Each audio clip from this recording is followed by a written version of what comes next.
Hello friends, welcome to my channel the perfect you. मैं हूँ doctor Ruchi Singh. Before revealing the topic for today, मुझे कुछ आपसे आज पूछना है। कभी ऐसा हुआ है कि आप एक पार्टी के लिए बिल्कुल रेडी हों और बहुत एक्साइटेड हों, सडनली आपको एक पिंपल निकल आया हो? डेफिनेटली हुआ होगा। जब हम अपने टीनेज में होते हैं तो कॉन्स्टेंटली पिंपल्स निकलते ही रहते हैं। कुछ लोगों को एक या दो पिंपल्स निकलते हैं, कुछ लोगों को कॉन्स्टेंटली काफ़ी अमाउंट में पिंपल्स की निकलने की प्रॉब्लम होती है। ये बहुत ही कॉमन प्रॉब्लम है। तो हमारा आज का टॉपिक भी इसी पर है, एक्ने यानी पिंपल्स यानी मुहासे। काफ़ी ये सीरियस प्रॉब्लम है, काफ़ी हमारा कॉन्फिडेंस लूज़ हो जाता है, हमें टेंशन हो जाती है। तो आज मैं इस पर डिस्कस करूँगी कि पिंपल्स हमें क्यों होते हैं, हमें क्या करना चाहिए, कैसे मैनेज करना चाहिए। तो इस पर ही हम डिस्कशन करेंगे। हमारी स्किन पे होते हैं हेयर्स, बाल पूरे बॉडी पे होते हैं, केवल पाम्स और सोल को छोड़ के। उनके जो हेयर फॉलिकल्स होते हैं उसमें होते हैं sebaceous glands. Sebaceous glands release sebum यानी एक ऑयल जैसा पदार्थ जो है वो रिलीज़ करता है। जब ऑयल सिक्रीशन ज़्यादा हो जाता है, स्पेशली टीनेजर्स में, due to androgenic hormones, that is male hormone testosterones. जब बच्चा बड़ा होता है, अपने टीनेज में आता है, तो ग्रोथ टाइम में हार्मोन्स रिलीज़ होना चालू होते हैं, स्पेशली टेस्टोस्टेरॉन्स। टेस्टोस्टेरॉन्स जो होते हैं, they stimulate the hair follicles and they increase the production of oil. Testosterone से ऑयल बढ़ना चालू हो जाता है, जिसकी वजह से टीनेजर्स में पिंपल्स की प्रॉब्लम हो जाती है।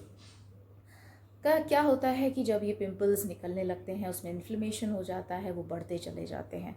इसलिए मैं जो भी पॉइंट्स बताऊंगी, इसको कैसे कंट्रोल किया जाए, स्पेशली जिनको ज़्यादा पिंपल्स हैं, और क्या डाइट ली जाए, इन सबको आप ध्यान से सुनिएगा।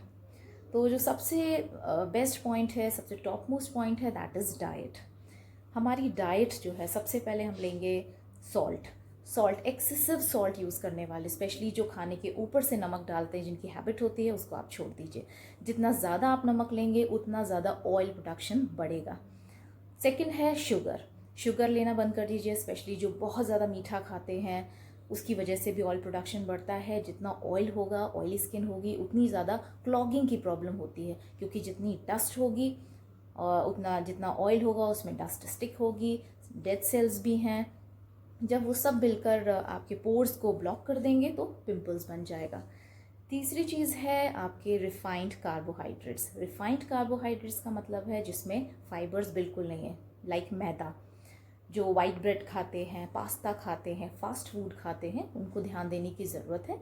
प्लीज़ इन सब खाने की चीज़ों को बंद कर दीजिए या कम कर दीजिए। In case you are prone to pimples, जिनको पिंपल्स ज़्यादा आते हैं, उनको कार्बोहाइड्रेट्स, अपनी रिफाइंड कार्बोहाइड्रेट्स अपनी डाइट से कम कर देना चाहिए। इसके बाद आता है डेयरी प्रोडक्ट्स। डेयरी प्रोडक्ट्स यानी दूध के बने पदार्थ, जैसे कि दूध है, दही, पनीर, चीज़, खोआ, मावा, मिठाइयाँ। अब आप कहेंगे कि दूध तो सेहत के लिए बहुत अच्छा होता है। Definitely dairy products are very good for health, लेकिन एक लिमिटेड उसमें। अगर आपके पिंपल्स बहुत ज़्यादा निकल रहे हैं तो आपको डेयरी प्रोडक्ट्स थोड़ा सा लिमिटेड कर देना चाहिए। इसके बाद एक और कंडीशन होती है, जिन जानवरों से हमें दूध मिलता है, जहाँ से मिल्क प्रोडक्शन होता है, उनको भी मिल्क जितना अमाउंट को बढ़ाने के लिए हार्मोनल इंजेक्शंस दिए जाते हैं। इन हार्मोनल इंजेक्शंस का जितना इफेक्ट उन एनिमल्स पे होता है, उतना उस दूध को पीने वाले पर भी होता है। तो फिर वही हार्मोन्स वाली प्रॉब्लम आ गई। These hormones are precursors of testosterones. फिर से टेस्टोस्टेरॉन्स आ गए, जिसकी वजह से दोबारा से ऑयल प्रोडक्शन इंक्रीज होगा और फिर से पिंपल्स आ जाएंगे। इसलिए तो डेयरी प्रोडक्ट्स लेते टाइम थोड़ा सा ध्यान दीजिएगा। इसके बाद आता है कि हमें क्या लेना चाहिए। हमें लेना चाहिए omega 3 and omega 6 fatty acids. Omega 3 and omega 6 fatty acids जो है इन्फ्लेमेशन को कम कर देते हैं, जो बहुत रेडनेस हो जाती है और स्वेलिंग हो जाती है हमारे पिंपल्स में, उसको कम करता है। Omega 3 and omega 6 fatty acids हमें कहाँ से मिले, ये प्रॉब्लम है। तो आप ध्यान दीजिए। सबसे पहले तो जो फ़िश खाते हैं, specially sea food, salmon, oyster, shrimps, जो ये सब लेते हैं, उनको एक अच्छे अमाउंट में omega 3 and omega 6 fatty acids मिल जाता है। इसके अलावा जो नेक्स्ट आता है वो है फ्लैक्स सीड्स, काफ़ी ट्रेंड में है आजकल। फ्लैक्स सीड्स जो हैं, this is a very good source of omega 3 and omega 6 fatty acids. These fatty acids are very good for your heart, very good for your skin and hair as well. अगर हम 10 ग्राम flax seeds लेंगे, so this is equal to 2350 mg of omega 3। इसके बाद आता है walnuts यानी कि अखरोट। अखरोट जो होते हैं सबको पता है लेने चाहिए। अगर हम 14 हाफ्स यानी 14 आधे आधे टुकड़ों को लिया जाए, so they have near about 2700 mg of omega 3 and omega 6 fatty acids. जो हमारी रिक्वायरमेंट होती है that is near about 250 to 500 mg of omega 3 and omega 6 fatty acids per day. इसके बाद आता है चिया सीड्स। चिया सीड्स जो है वो भी काफ़ी ट्रेंड में हैं आजकल। उनको थोड़े से पानी में भिगो कर लिया जाता है, दे स्वेल अप। तो उसमें they are rich in manganese, selenium, magnesium and walnuts are also very much they are good source of manganese, zinc, copper and magnesium. इसके बाद आता है जो वे प्रोटीन लेते हैं। कुछ लोग जो वे प्रोटीन लेते हैं वो भी एक्ने कहीं ना कहीं प्रोड्यूस करते हैं, तो बहुत ज़्यादा जिमिंग करते हैं, वे प्रोटीन पर डिपेंडेंट रहते हैं। कुछ केसेस में देखा गया है कि उसमें भी पिंपल देखने को मिले हैं। इनके बाद आता है जिंक। जिंक जो है बहुत ही कम क्वांटिटी में ज़रूरत होती है बॉडी में, but it is a very important mineral. Zinc जो होता है that reduces the inflammation and it also reduces the bacterial growth. Zinc हमें कहाँ से मिलेगा?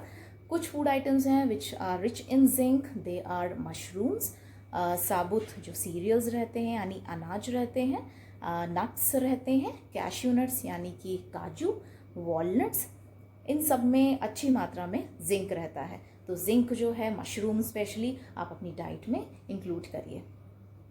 इसके बाद जो है कुछ पॉइंट्स ऐसे हैं जो आपको ध्यान रखने पड़ेंगे। हाँ, कुछ में होता है हार्मोनल चेंजेस, हार्मोनल एक्नेज यानी 30+ के बाद भी एक्ने आने लगते हैं, specially around their chin area and their jaw line. अगर ऐसे कोई पिंपल्स आते हैं एक 30+ के बाद, काफ़ी एज हो चुकी है फिर भी आ रहे हैं, तो उसके पीछे कुछ मेडिकल कंडीशंस रहती हैं, जैसे कि कुछ प्रेगनेंसीज़ के टाइम पर मेनोपॉजल कंडीशंस हैं या प्री मेंस्ट्रुअल कंडीशंस, जब हार्मोन्स फ्लक्चुएट होते हैं। हार्मोन्स फ्लक्चुएशंस की वजह से पिंपल्स आने लगते हैं। कुछ मेडिकल कंडीशंस होती है like PCOS, polycystic ovarian syndrome, specially ये लड़कियों में नियर अबाउट 20-25 के अराउंड ये काफ़ी कॉमन देखा गया है गर्ल्स में। जब उनका वेट बढ़ने लगता है और चेहरे पे बाल आने लगते हैं और काफ़ी ज़्यादा पिंपल्स आने लगते हैं, that indicates towards PCOS। So please consult your doctor. वो आपको कुछ अल्ट्रासाउंड्स बताएंगे, कुछ आपको टेस्टोस्टेरोन्स एंड प्रोजेस्टेरोन्स लेवल का टेस्ट बताएंगे। उसके लिए आप जाइए and take the proper medication for that. इसके बाद आता है कुछ आपकी डेली स्किन केयर। जैसे कि मैंने बताया एक्सेसिव ऑयल सिक्रीशंस होता है स्किन से, उसको क्लीन करना बहुत इंपॉर्टेंट होता है। तो सुबह और शाम आपको प्रॉपरली फेस वॉश से क्लीन करना चाहिए। कौन सा face wash? Salicylic acid and glycolic acid जिसमें हो, जो प्रॉपर मेडिकेटेड फेस वॉश रहते हैं। और एक्सपेरिमेंट करना बंद कर दीजिए कि कोई भी फेस वॉश किसी ने दिया या मेडिकल स्टोर जाके कोई भी ऑइंटमेंट दे दिया, प्लीज़ उसको बिल्कुल यूज़ मत कीजिए, नहीं तो आपकी कंडीशन वर्स हो जाएगी, स्पॉइल हो जाएंगे आपके एक्नेस, और भी बहुत कुछ प्रॉब्लम्स आ जाती हैं जब स्टीरॉयड एप्लीकेशन होता है यूजलेसली। तो प्लीज़ आप किसी मेडिकल स्टोर पे जाकर यूँ एक्सपेरिमेंट के लिए कोई क्रीम मत लीजिए, go to a proper doctor. तो और मॉर्निंग में जो आप मॉइस्चराइज़र लगाएंगे वो नॉन कोमेडोजेनिक होगा, यानी जो ऑयल फ्री होता है, उसमें लिखा रहता है, मेंशन रहता है नॉन कोमेडोजेनिक। जो हमें क्लिंडामाइसिन, निकोटिनामाइड या क्लिंडामाइसिन, एडाप्लिन जेल्स रहते हैं, ये सब नाइट यूज़ होता है। रात को हल्के हाथों से आपको एक्नेस पे लगाना होता है। हमेशा क्लीन करके चेहरा तभी आप सोइए। मेकअप रिमूव कर दीजिए। मेकअप लगा के आपको नहीं सोना है, आपकी स्किन को हमेशा क्लीन रखना है, क्योंकि एक्सेसिव ऑयल सिक्रीशन जो हो रहा है उसको आपको साफ़ रखना है। एक मैं अपनी तरफ से टिप दूंगी, आप आलमंड ऑयल यूज़ कर सकते हैं अगर आपको ड्राइनेस लग रही है कि आपको कुछ मॉइस्चराइज करनी है अपनी स्किन को। Please add 1 drop of tea tree oil. इसमें 1 drop tea tree oil mix करके फिर आप एलोवेरा जेल में भी मिक्स कर सकते हैं, उसको अप्लाई कर दीजिए। This is my personal tip, इसको आप यूज़ कर सकते हैं। बाकी आप का जो गट है, आपका जो डाइजेस्टिव सिस्टम है वो प्रॉपर होना चाहिए। कॉन्स्टिपेशन नहीं होना चाहिए। अगर पेट साफ नहीं हो रहा है, डाइजेशन ठीक नहीं है, तो उसका आप ट्रीटमेंट कीजिए। हरी सब्जियां खाइए, ढेर सारा पानी पीजिए।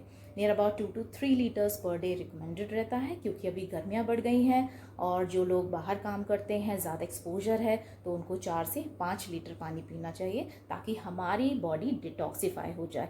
जो हमारे अंदर टॉक्सिन्स इकट्ठे होते हैं, स्पेशली जिनको कॉन्स्टिपेशन रहता है, जब अंदर गंदगी इकट्ठी है, टॉक्सिन्स रह रहे हैं, तो वो टॉक्सिन्स आपकी बॉडी में सर्कुलेट हो रहे हैं, जो गंदगी बॉडी में है उसी की वजह से पिंपल्स भी निकलने लगेंगे और कई और प्रॉब्लम्स भी आने लगेगी। इसकी वजह से आप पानी पीजिए, हरी सब्जियां खाइए और प्रोबायोटिक्स लीजिए। प्रोबायोटिक्स जो होते हैं, these are bacterias present in our gut, जो हमारी आंतों में बैक्टीरियाज रहते हैं। तो हम इनको कैसे ले सकते हैं? इनको दही के फॉर्म में ले सकते हैं। आप दही खाइए, मट्ठा पीजिए, याकुल्ट का ऐड आता है वो भी ले सकते हैं। टैबलेट फॉर्म्स में भी आपको लैक्टोटेक वगैरह नाम से आती हैं टैबलेट्स, जिसमें लैक्टोबैसिलस रहता है, वो आप कंज्यूम कर सकते हैं, जिससे आपका पेट भी ठीक रहेगा। इसके बाद आता है कुछ medical procedures like chemical peels. आपको अगर बहुत ज़्यादा पिंपल्स हो रहे हैं, स्कारिंग हो रही है, please go to a good dermatologist and take chemical peels. Chemical peels doctor के ही अंडर आप करवाइएगा, किसी पार्लर में जाके मत करवाइएगा। काफ़ी केसेस मैंने देखे हैं जो बिगड़ चुके थे पार्लर में जाकर, तो आप एक प्रॉपर डॉक्टर के यहाँ करवाइए। केमिकल पील्स के बाद आपको बहुत अच्छा रिस्पॉन्स मिलेगा। और आई होप आपको ये वीडियो अच्छी लगी होगी। प्लीज़ आप इन सब चीज़ों को फॉलो कीजिए, जितने पॉइंट्स मैंने बताए हैं, डाइट से लेकर आपका सेल्फ केयर, स्किन केयर, इनको आप फॉलो कीजिए एंड आई एम श्योर आपको डिफरेंस देखने को मिलेगा। एक्सरसाइज कीजिए, उससे बॉडी डिटॉक्सीफाई होती है। खुश रहिए and you will see the difference on your face with glowing and beautiful skin. I hope you liked my video. Please do subscribe, share and like it. Thank you so much.